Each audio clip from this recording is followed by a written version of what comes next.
Rouge est au Salon de l'Agriculture toute cette semaine sur Europe 1. On vous retrouve Raphaël Duchemin pour la dernière partie déjà de cette émission avec une solution.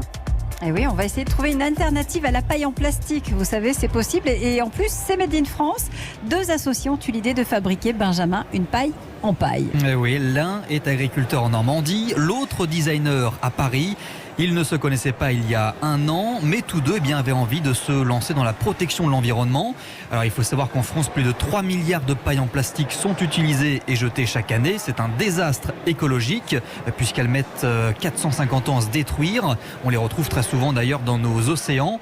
Et à ce jour, il n'y avait pas d'alternative sérieuse puisque les pailles en verre, c'est pas pratique. Celles en bambou, elles proviennent d'Indonésie et celles en carton, ramollissent trop rapidement dans nos verres.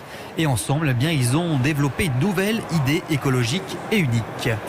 Et ils sont avec nous, Jeff Lubrano et Mike Salard. Bonjour à tous les deux. Bonjour Raphaël. Bonjour. Merci d'être avec nous. Dites-moi, cette prise de conscience chez vous, elle démarre quand ? Qui veut répondre ?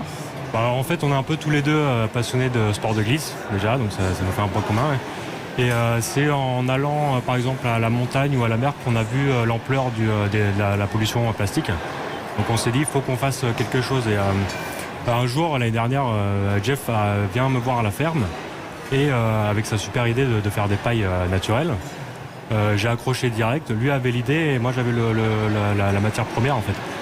Donc c'est parti de là et on s'est lancé.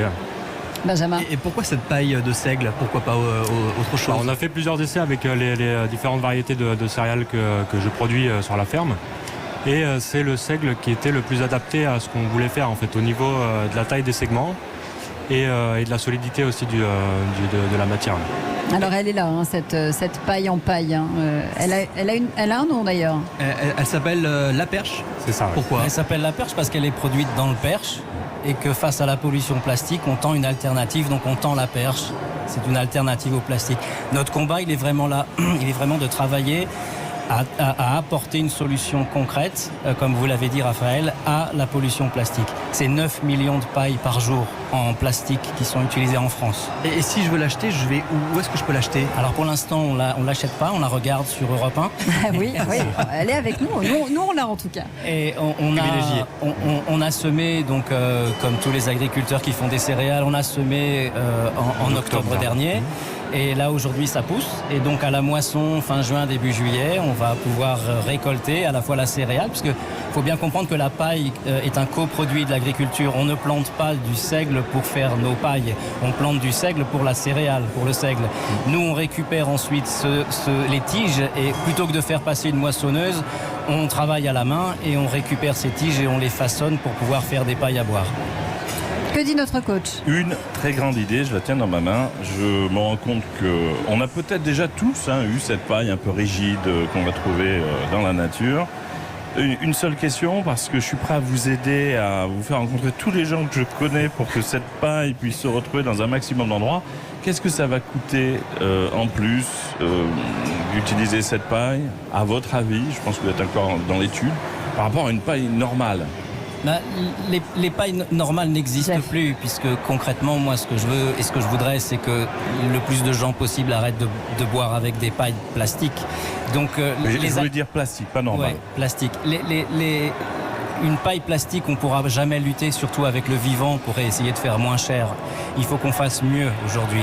La paille plastique a un coût qui est dérisoire. Nous, on va pouvoir mettre sur le marché pour à peu près 8 € TTC, prix public, sans paille. Mais on ne peut pas la garder avec nous ? Moi, j'en ai une que je garde parce qu'on fait des tests en ce moment. Ça fait 3 semaines qu'elle passe dans le café, dans le coca, dans le lave-vaisselle et elle résiste très bien. Le lave-vaisselle, c'était ma question de ménagère. Oui, ça résiste parce que c'est du seigle, c'est rigide. Il n'y a aucun traitement. La paille est bio, d'origine bio. Il n'y a aucun traitement. On la lave avec de l'eau stérilisée et ensuite on la fait sécher. Et elle est telle qu'elle, elle est naturelle.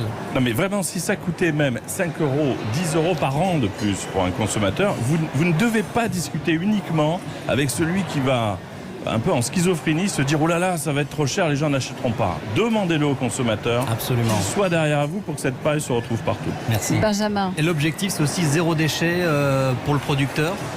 Complètement, oui. Mike. Alors déjà, la paille, nous, on l'utilise pour litière pour les animaux. Donc à la base, c'est un déchet de moisson. Et ce qu'on veut faire en travaillant la paille, justement, on aura des déchets. Après, on veut essayer de justement revaloriser ces déchets-là.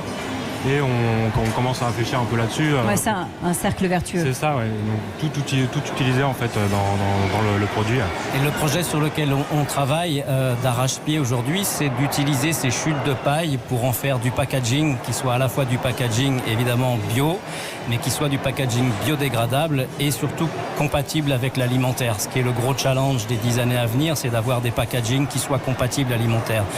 L'intérêt de notre paille, très rapidement pour finir, c'est que effectivement, si la meilleure de ses destinées, c'est d'aller au compost, puisqu'elle retournera à la terre. Mais si jamais vous la mettez dans une poubelle et qu'on la jette, elle se biodégrade naturellement quand elle arrive dans une déchetterie. Elle va pas mettre plusieurs centaines d'années. Non.